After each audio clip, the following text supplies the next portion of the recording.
welcome to this session as we take a look at the student tech fairs, the ITEC student tech fairs, and how those are going to change maybe just a little bit in the future. My name is Devin Schoening. I am an ITEC board member, and I've had the privilege over the last few years to work on not only the student tech fairs, but also on bringing our purple ribbon winners to the fall conference and providing them an opportunity to share the amazing projects that they've created throughout the previous school year. This session is intended to give you just a sneak peek into how the student tech fairs are going to stay the same, how they're going to change, and the process that students will follow as they create and share their projects in the future. So in the past, you know that we have kind of opened up the student tech fairs and people have been able to sign up in February, and then we have student tech fairs in late April, early May. Judging happens at the student tech fair, and then the purple ribbon winners, those very best projects, are invited to the fall conference where they're able to showcase their work and share their projects with the attendees at our fall conference. As we move forward, we're going to share a slight change to that process. And really it's about trying to streamline that process. It's about trying to keep those projects within the same school year. And it's about providing more inclusive opportunities for students across the state. Now, just remember as we get into this, these details are not completely finalized, but we wanted to share a sneak peek of what this is going to look like for a couple of reasons. One, we wanted people to know that even though we haven't been able to have the student tech fairs this year or last year, that they are not going away. We are very excited to continue the student tech fairs. They are near and dear to our hearts on ITEC. So we will be going forward with those. We also wanted to share this to be able to get some feedback. You know, there will be a Q&A session that goes along with this session where we will invite questions, we will invite feedback, and while we have a pretty clear idea of what this is going to look like, there are still a few details and a few logistics and a few tweaks that I know that we will make as we get into the fall. All right, with that, let's go ahead and move forward here. What I want to do first is share a timeline, share some information about what this process is going to look like as we get into next school year. All right, so I'd like to share the timeline with you now. This timeline may have some tweaks. Again, just remember that we are finalizing many of these details even as we speak. But this is kind of what we're looking at for a student tech fair timeline for next year. In the fall, we are going to share this widely. The kickoff, the celebration of what this process will look like will take place in the fall at our fall conference. And again, fingers crossed, we're hoping that we will be in person, live with everyone, back at the Iowa Event Center, doing ITEC the way we all want it to be done. Then we will go into phase one. Phase one of this process is really about identifying and exploring the problem or the project that students want to go after.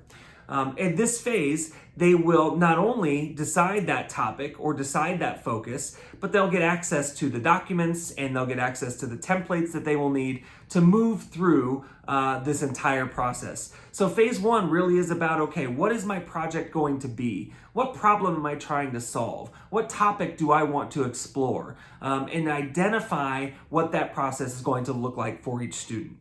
Once students have explored and identified the topic and problem that they want to go after, that's when we move into phase two of this process. Phase two is really about designing, creating, and improving those projects. In this process, there will be more opportunities for students to get feedback. There will be an initial round of judging in this phase to kind of, as we get into looking at phase three and what projects might go on to earn awards. This phase is all about doing the work, right? So we identified the problem or the project in the first phase. The second phase is about doing the work. The second phase, as we do the work, is where the projects are built. It's where they take action if there's an action to be taken. It's where they start to build the presentation. But this is all about doing the work now. Phase one, we identify it. Phase one, we explore it. Phase one, we decide what it is that inspires us, that makes us want to do the project. Phase two is where we start to do the work. In this phase two also, this is where the rubrics will get used for the first time. This is where we'll have an opportunity again to give some initial feedback potentially and help students think through what they might need to do differently for their projects. So phase two is about doing the work. Now in this phase is where we start to use the rubrics. So I want to share those rubrics a little bit with you now too. The rubrics are very, very similar to the way that they were 2 years ago, the last time we had a student tech fair. And so there aren't much changes to those. What you will see in there is some of the language that we will use when these projects are being judged and when feedback is being provided. So you can see in that first phase, we've aligned some of that language too. So identify and explore phase. This is where they clearly state a problem or an interest area. It's where we start to explore ideas, resources, and tools. There are some criteria within there that would help when those are being judged and when they are being scored. In the second part of that rubric, you'll see it's the design, create, and improve phase. And that aligns specifically with the phase 2 that we were discussing in that new timeline. So this is where we start thinking about things like technology tools, the accuracy of their content, any copyright issues that we might run into, some perseverance where they develop and improve that project. That's a really big one as we consider these projects too. We consider this new process. We want there to be some more opportunities, if possible, for students to get feedback along the way, and not just as they're presenting their projects at a student tech fair as it's been in the past. Again, about some feedback and about quality of project, right? So that's all in what we would consider that second phase: designing, creating, and improving those projects. Phase 3 then is really about refining and presenting. That's that third phase, and again, it aligns directly with what we were just talking about. So this is where we look at students as communicators and how are they going to communicate their ideas to a wider audience. It's about the organization of their presentation, right? How are they going to put this together? What are they going to share with a judge? What are they going to share with anybody who might come to see their project? And so this part of the rubric really is about that idea of, okay, we've gotten to the point where the project is pretty much complete. How am I going to share that information? What's the impact going to be, right? How am I going to make sure that I clearly communicate the ideas that I've put so much effort into going through in phase 1 and phase 2? So this phase 3, again, is really about that presentation. In creating the rubric and in thinking through this entire process, there are really two things that we were trying to consider.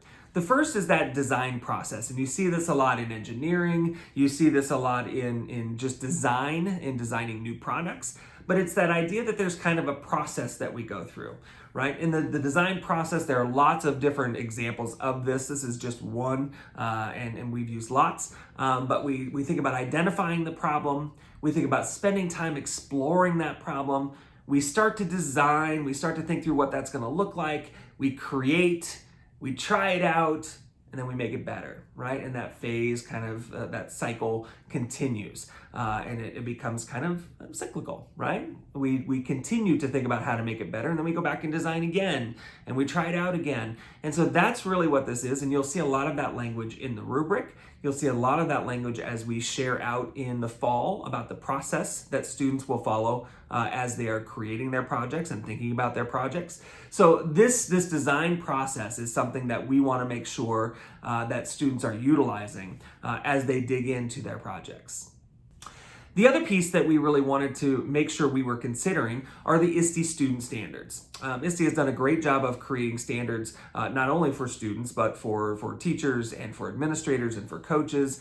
They do a great job of pulling all that together. The student standards are ones that we really want to make sure that we look at. And again, you'll see some of this language even within the rubric. And you'll see the same language within the process as we share that in the fall. So the ISTE student standards include these big topics like empowered learners and digital citizens, knowledge constructor, innovative designer, computational thinker, creative communicator, global collaborator. We want to make sure that as many of these as possible students have the opportunity to explore in creating their projects for the Student Tech Fair. Again, you saw that creative communicator, for instance, was a specific title in the rubric. We really do want them thinking about that, and the language that is in that rubric, the language that you'll see throughout this process, will tie back not only again to those ISTE standards, but also to the design process, trying to really streamline that and give some real-world examples of what students are doing. The last thing that we really want to share with regards to the timeline is this idea of a spring celebration. So again, if you remember, in the past, what has happened is students have they've created their projects and they've shared them in the spring, with tech fairs typically happening in April or May. Purple ribbon winners then were invited back to the fall conference where they could share their projects. We have kind of flipped that a bit to try and do this all within one school year. So again, we'll kick this off in October at the fall conference. We will go through our 3 phases, and what we're hoping to do is have a spring celebration for the Student Tech Fairs. Now, what that will look like is still up in the air just a bit. It may be a standalone event where we can bring in those the best of the best projects. We can provide an opportunity for them to share. We can have them present. That might be the direction we go. We also have a couple of spring events that we will be putting on next year and hopefully for years in the future. And we might pair our Student Tech Fair with that. We might share the spring celebration at that event.